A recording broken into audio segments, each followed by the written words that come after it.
You know, I've been watching Donald Trump for nearly a decade now.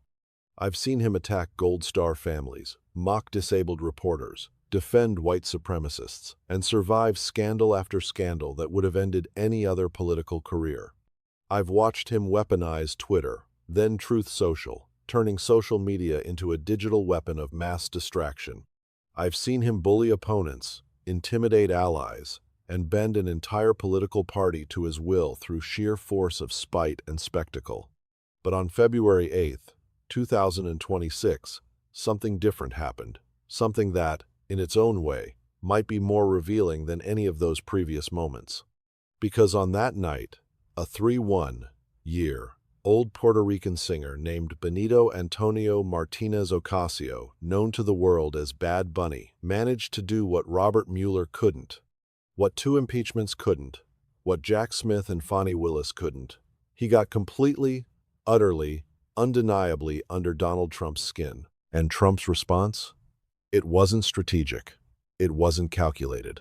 It was a full-blown meltdown that exposed the fundamental weakness at the core of his entire political project. Let me walk you through what happened, why it matters, and what it tells us about the man who currently occupies the Oval Office. First, some context. When the NFL announced in September 2025 that Bad Bunny would headline the Super Bowl halftime show, the right-wing outrage machine immediately kicked into gear. Never mind that Bad Bunny is one of the most streamed artists on the planet, 90.5 million monthly listeners on Spotify compared to Kid Rock's 5.3 million. Never mind that he's a Grammy-winning artist who just made history as the first Spanish-language album to win Album of the Year. Never mind that Puerto Ricans are American citizens by birth. No, what mattered to Trump and his MAGA followers was that Bad Bunny had been outspoken against the administration's immigration policies. At the 2026 Grammys, just a week before the Super Bowl, Bad Bunny stood on that stage and said, "Before I say thanks to God, I'm gonna say, ice out." He called out the Trump administration's targeting of immigrant communities, saying, "We're not savage, we're not animals, we're not aliens, we are humans, and we are Americans." Trump had already announced he'd never heard of Bad Bunny, a lie so transparent, it was almost charming. This is a man who obsessively watches television and monitors social media. He absolutely knew who Bad Bunny was. But claiming ignorance was part of the strategy. Dismiss, diminish, delegitimize. So when February 8th rolled around, Trump made a big show of saying he wouldn't watch the halftime show. The White House press secretary, Caroline Leavitt, told reporters Trump would much prefer a Kid Rock performance over Bad Bunny. They were going to watch Turning Point USA's alternative halftime show instead, a counter-programming stunt that was, in itself, an admission of insecurity. Think about that for a moment. The President of the United States, the leader of the free world, felt so threatened by a halftime show that he needed to organize a competing event. Can you imagine Barack Obama doing that? Can you imagine George W. Bush or Bill Clinton or Ronald Reagan feeling so fragile that they needed to create an alternative reality just to avoid watching a pop star perform? So what did Bad Bunny actually do that was so offensive, so un-American, so worthy of presidential condemnation? He performed entirely in Spanish. He showcased Puerto Rican culture, the sugarcane fields, the piragua stands, the markets of La Marqueta. He brought out Lady Gaga and Ricky Martin. He paid tribute to his recent Grammy wins, handing a Grammy to a young boy on stage. He performed his biggest hits to 128.2 million viewers. And at the end of his performance, he held up a football that read, "Together, we are America."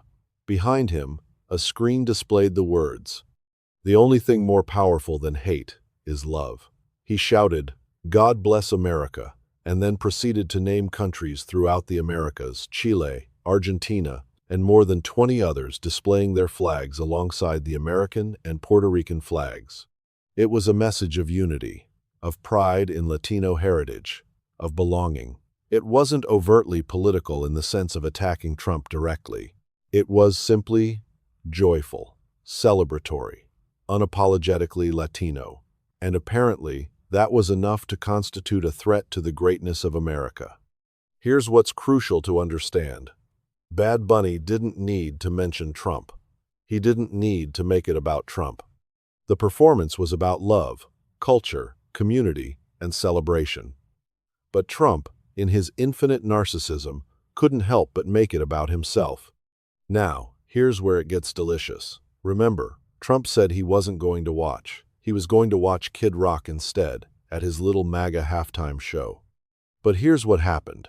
Videos emerged on social media showing Bad Bunny's performance playing on the screens at Trump's Super Bowl party at Mar-a-Lago. That's right, Trump watched it. Of course he watched it. He couldn't help himself. The man is constitutionally incapable of looking away when something might be about him, or when millions of people are paying attention to someone who isn't him. And then, almost immediately after the performance ended, Trump took to Truth Social. Not the next morning after sleeping on it. Not after advisors could talk him down. No, he posted in real time, while the performance was still fresh, while his blood was still boiling. Let me read you what he wrote. The Super Bowl halftime show is absolutely terrible, one of the worst, ever. It makes no sense, is an affront to the greatness of America, and doesn't represent our standards of success, creativity, or excellence. Nobody understands a word this guy is saying, and the dancing is disgusting, especially for young children that are watching from throughout the U.S.A. and all over the world. He continued, "This show is just a slap in the face to our country, which is setting new standards and records every single day, including the best stock market and 401Ks in history. There is nothing inspirational about this mess of a halftime show and watch. It will get great reviews from the fake news media, because they haven't got a clue of what is going on in the real world. And, by the way, the NFL should immediately replace its ridiculous new kickoff rule. Make America great again. President Donald J. Trump." Now, let's unpack this unhinged rant, shall we? First, nobody understands a word this guy is saying. Really? Nobody? Spanish is the second most spoken language in the world, with nearly 500 million native speakers. About 41.8 million people in the United States speak Spanish at home, roughly 13.5% of the population. But Trump's worldview is so narrow, so provincial, so centered on his own experience, that if he doesn't understand it, then nobody must understand it. This is the same insularity that makes him think tariffs are paid by other countries, that windmills cause cancer, that injecting bleach might cure COVID. He genuinely cannot conceive of a reality beyond his own limited understanding. Second, the dancing is disgusting, especially for young children. This is coming from a man who has been accused of sexual misconduct by more than 24 women, who was found liable for sexual abuse in a civil court, who bragged about grabbing women by their genitals, whose name appears repeatedly in the Jeffrey Epstein files. But sure, Bad Bunny dancing is what we need to worry about for the children. Third, notice how he can't help but make it about himself, our country, which is setting new standards and records every single day, including the best stock market and 401Ks in history. A halftime show somehow becomes an opportunity to brag about the stock market. It's pathological. And finally, the random complaint about the NFL's kickoff rule at the end. It's almost like a tick, isn't it? He can't just be mad about one thing. He has to throw in another grievance, completely unrelated, just to remind everyone how many things make him angry. But here's what makes this moment so revealing. Trump thought he was being strong. He thought he was defending American values. He thought his base would rally behind him because they always do. And some of them did. Right-wing commentators like Laura Loomer had a full meltdown. Robbie Starbuck whined that having Bad Bunny perform in Spanish was like playing the national anthem in Chinese at the World Series or replacing hot dogs on the 4th of July with tofu. Megyn Kelly said she likes her halftime shows in English from PPL who love America. But here's the thing. This time, the backlash came from within Trump's own coalition. Meghan McCain, daughter of the late John McCain and a conservative commentator, defended the performance, saying, "Everything in life doesn't have to be ruined by politics.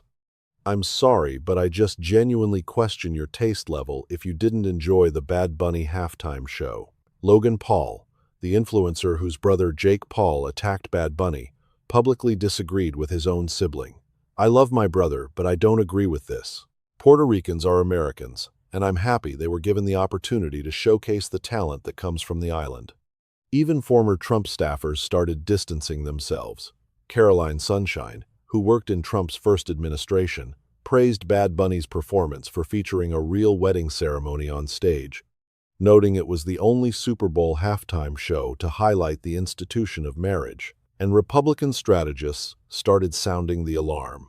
Bianca Rodriguez, who served as Deputy Hispanic Communications Director for the RNC during Trump's 2024 campaign, called the criticism a mistake that would do us more damage than good, and said it shouldn't have been a battle to have been picked culturally. Mike Madrid, a Republican strategist who specializes in Latino voting trends, was even more blunt.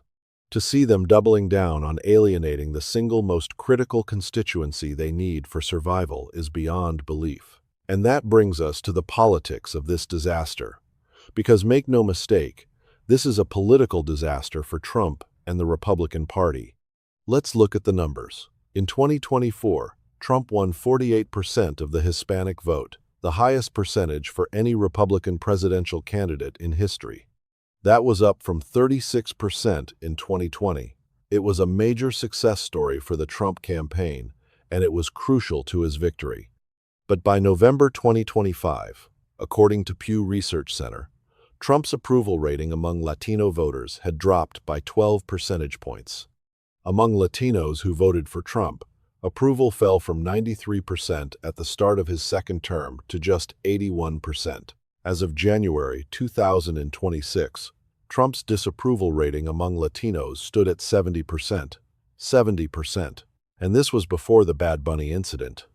Now, a Yahoo YouGov poll conducted after the Super Bowl found that 42% of Americans say Bad Bunny better represents America than Trump, compared to 39% who chose Trump.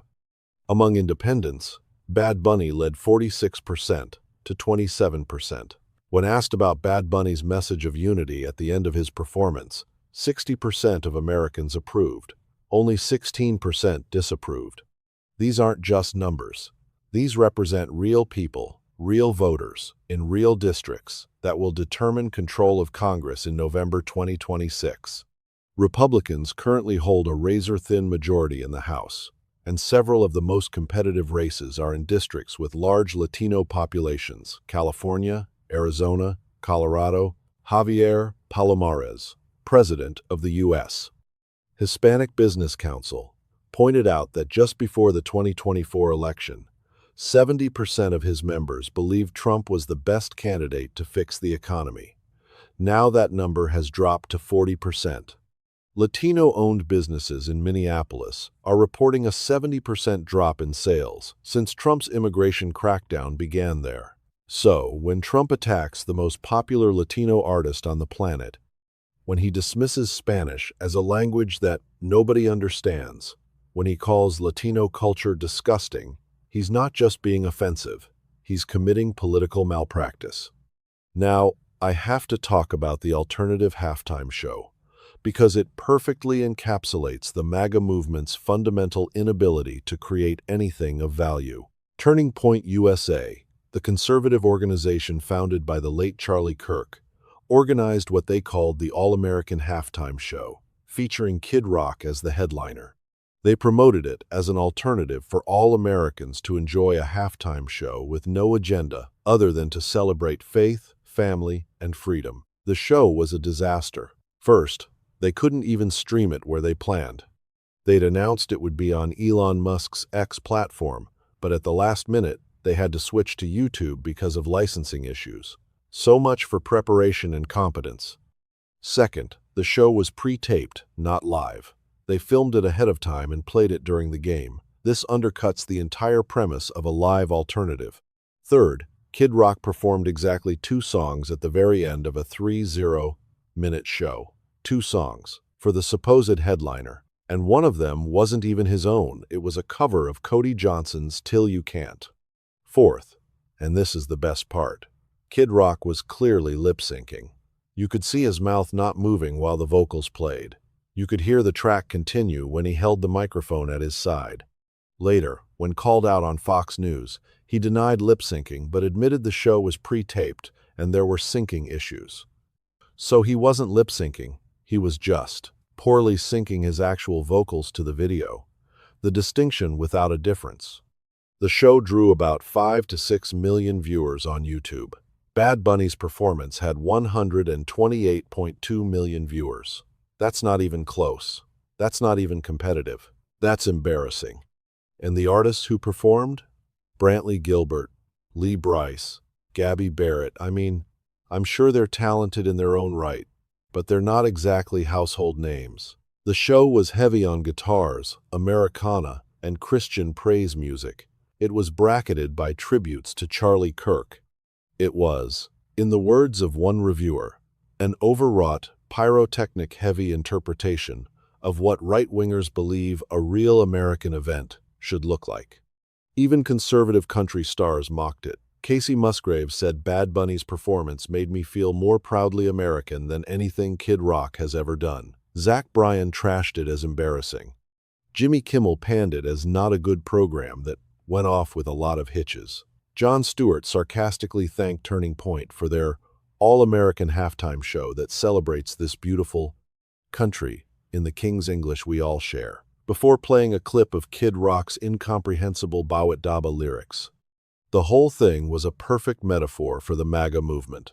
Angry, reactionary, poorly executed, and incapable of creating anything with genuine mass appeal. They can only define themselves in opposition to what they hate, never in support of what they love.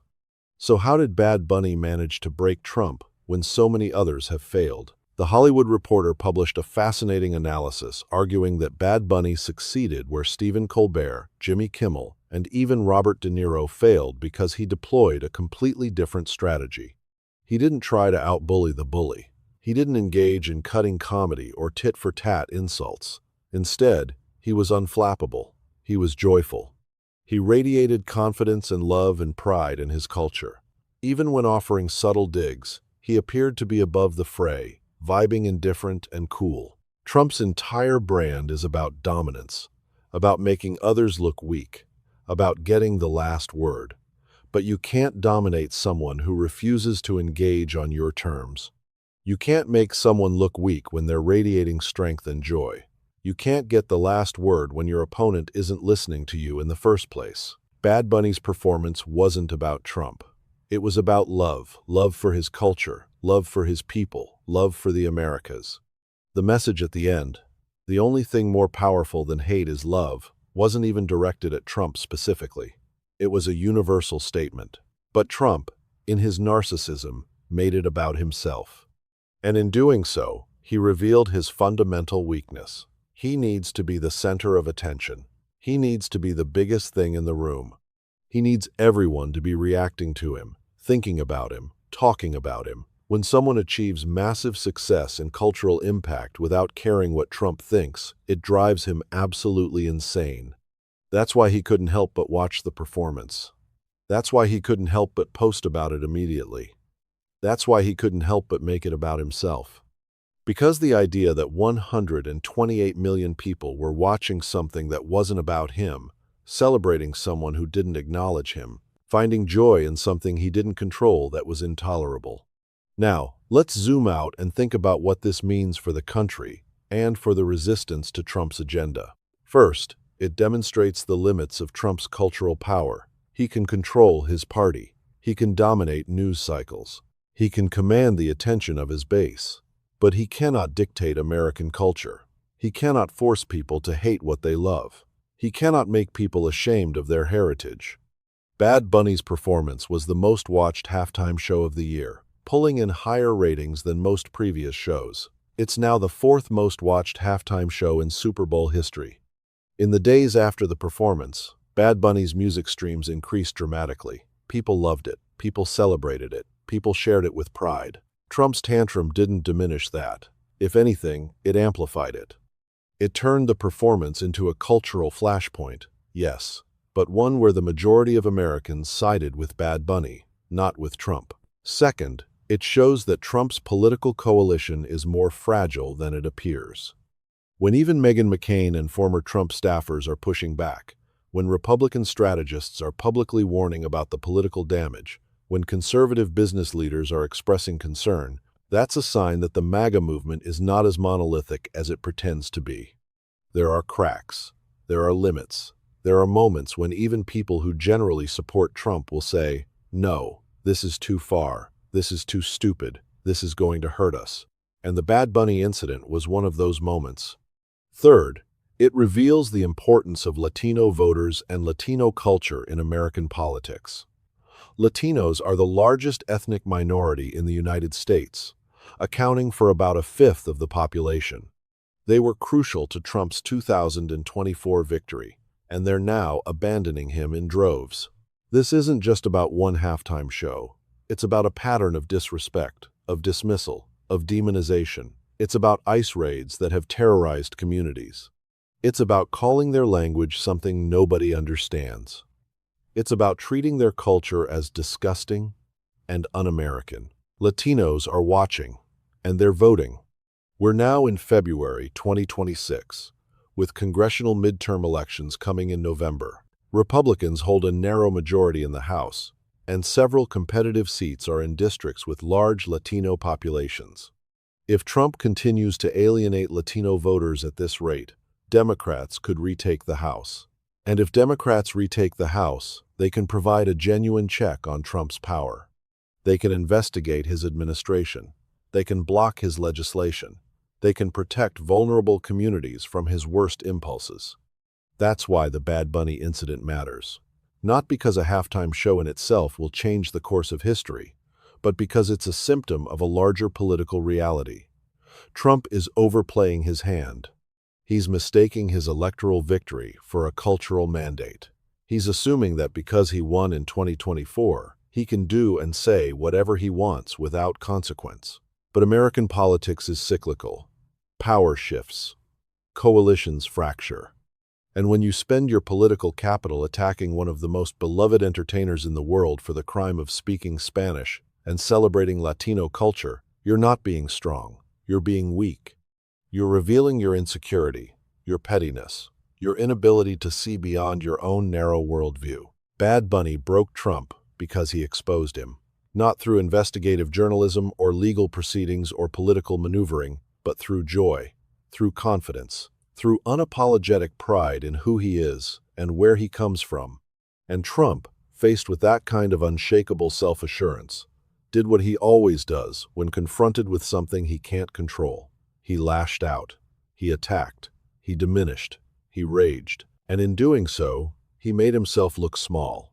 I started by saying I've been watching Trump for nearly a decade, and I have. I've seen him survive scandal after scandal, controversy after controversy. I've seen him reshape American politics through force of will and shamelessness.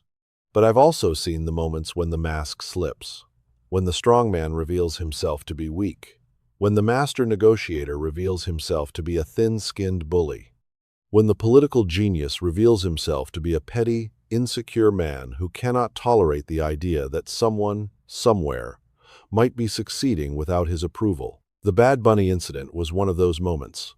It wasn't the biggest scandal of Trump's presidency. It wasn't the most consequential policy failure. It wasn't even the most offensive thing he's said or done. But it was revealing. It showed us who Trump really is, a man so consumed by his need for attention, so threatened by cultural change, so unable to see beyond his own experience, that he will attack a joyful celebration of Latino culture and call it un-American. And it showed us something else, that resistance to Trump doesn't have to be angry or confrontational or exhausting. Sometimes it can be joyful, it can be celebratory, it can be a 3-1 year. Old Puerto Rican singer performing in his native language, sharing his culture with the world, and ending with a simple message. The only thing more powerful than hate is love. Trump watched that message on screens at Mar-a-Lago. He saw 128 million Americans embrace it. He saw people celebrating something beautiful that he had nothing to do with, and he couldn't stand it. So he raged, he posted, he diminished, he attacked. And in the process, he showed us exactly who he is. A small man, terrified of a changing America, lashing out at anyone who reminds him that this country belongs to all of us. Not just to him and people who look like him and speak like him. Bad Bunny didn't set out to troll Trump. He set out to celebrate, to share, to unify. But sometimes, the most powerful form of resistance is simply living your truth, celebrating your culture, and refusing to let anyone make you ashamed of who you are. Trump spent his whole life trying to dominate others, to make them smaller, to bend them to his will. And for the most part, it's worked. But on February 8, 2026, he ran into someone who couldn't be dominated, someone who didn't care about his approval, someone who radiated joy and confidence and love. And Trump absolutely lost his mind.